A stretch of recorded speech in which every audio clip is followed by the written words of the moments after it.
24 महीने में पहली बार लाल आतंक के गढ़ में सदियों से सालों से खून बहाने वाले नक्सलवाद के सबसे क्रूर चेहरे हिडमा का अंत हुआ है। हिडमा का अंत हुआ है। 24 महीने में पहली बार बसवा राजू नक्सलवादियों के संगठनों के महासचिव की मौत हुई है। विवेक, पहली बार मौत हुई है। 24 महीने में पहली बार विवेक, देव जी जैसे महासचिव, जो कार्यकारी महासचिव हों, वो गिड़गिड़ा रहे हैं कि हम हथियार छोड़ने को तैयार हैं, हम सरेंडर करने को तैयार हैं। 24 महीने में भारतीय टेलीविजन, भारतीय मीडिया, यूट्यूबर, डिजिटल नेटवर्क को यह एहसास हुआ है कि कितना बड़ा माध्यम वो देश से इस नक्सलवाद को खत्म करने का हो सकते हैं। इस देश से नक्सलवाद को खत्म करने का हो सकते हैं।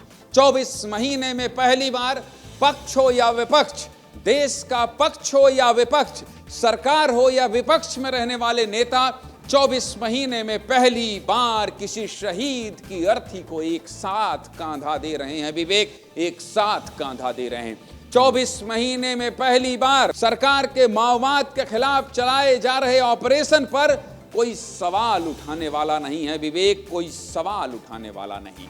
24 महीने में पहली बार बस्तर में तैनात लाखों सुरक्षा बलों के अंदर यह भरोसा जगा है कि उनके साथ सरकार खड़ी है, उनके साथ सरकार खड़ी है।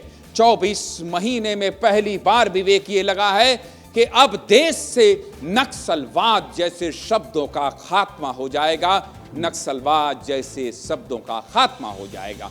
24 महीने में पहली बार बस्तर के आदिवासियों को यह लगा है कि उनका बच्चा भी कलेक्टर बनेगा, उनका बच्चा भी एसपी बनेगा। बस्तर का आदिवासी भी संसद में जाकर अंग्रेजी बोलेगा। विवेक, बस्तर का आदिवासी भी संसद में जाकर अंग्रेजी बोलेगा। विवेक, 24 महीने में पहली बार यह लगा है कि इस तरह की विचारधारा रखने वाले लोगों की जगह इस देश में नहीं है। विवेक, इस देश में नहीं है। 24 महीने में पहली बार ये लगा है कि देश के संविधान से बड़ा कोई नहीं है। देश के संविधान से बड़ा कोई नहीं है। 24 महीने में पहली बार ये लगा है कि जो इस संविधान में लिखी एक एक बात पर यकीन नहीं करेगा, वो मारा जाएगा, वो मारा जाएगा। सबसे बड़ी बात विवेक, 24 महीने में पहली बार माओवादी संगठन के बड़े बड़े रहनुमाओं ने देश के संविधान की किताब लेकर खड़े होकर कह रहे हैं कि अंतिम सत्य इस देश का संविधान है। अंतिम सत्य इस देश का संविधान है।